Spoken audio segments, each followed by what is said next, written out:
Other jewelers are going to hate me for telling you this, but I don't really care at this point. This is how you're going to save even more money buying a lab-grown diamond. There's three simple things to consider. The first thing is the certificate. When you're getting a lab-grown diamond, a lot of people think about regular diamonds. They think about make sure it's a GIA certificate. Well, GIA is great, but they only do about 1% of certificates for lab-grown diamonds. So if you request GIA is wonderful, don't get me wrong.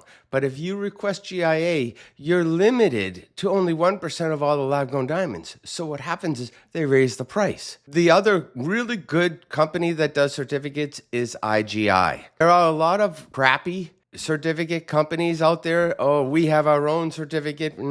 That's baloney. Don't go by that. Just get something that's a good cert, but don't overpay. Why overpay for a GIA when an IGI is basically identical? All right, it's only a certificate, so it tells you that you really bought what you bought. All right, the next one is the treatment. How the diamond is treated, how it's grown. There's two treatments. HPHT, high pressure, high heat. That's been known as the most popular and the best results. CVD is the other treatment, and that is the chemical vapor deposition. Before, it wasn't as good as the HPHT.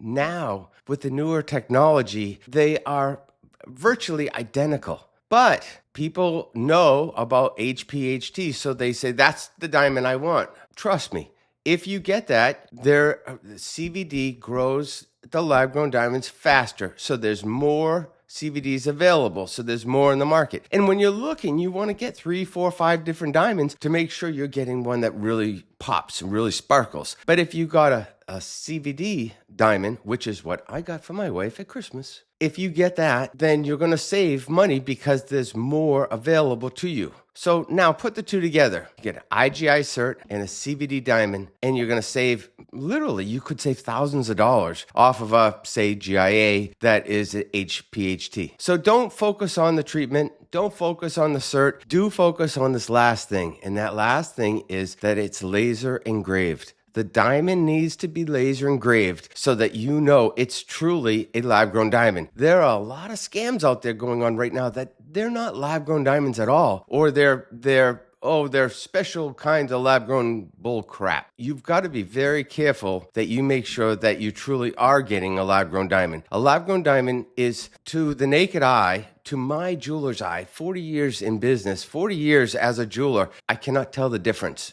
to a natural diamond and a lab-grown diamond. Whether it's HPHT or whether it's CVD, whether it's a GIA or IGI, it doesn't matter. I can't tell the difference between a natural diamond and a lab-grown diamond. No one can with the naked eye unless it's not a good stone. All right. So the last thing that I have to mention is if you are trying to get a price comparison before you go out and go shopping, we have a free diamond buying guide. You can type in the information that you're looking for, and we can tell you what it would cost you wherever you go in the country. This is what it should cost you. So if we say, okay, this 3-carat F color VS diamond is $1,000 or $2,000, then we can tell you what it is with the GIA, an HPHT, and an IGI, and CVD. We can tell you all the different levels. But the biggest thing is, when you put the two stones together, can you really tell the difference? Most people can't tell the difference. If they're identical stones, just the treatment, don't worry about the treatment. On this diamond buying guide, I have the best recommendations for what I feel. It says Terry recommends, and it'll tell you what color is the most popular.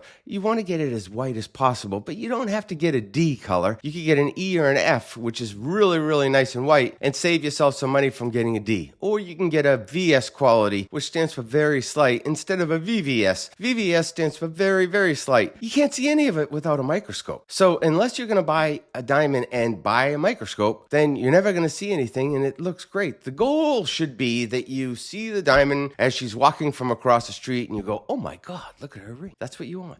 All right, I'm here to help. Thanks for tuning in.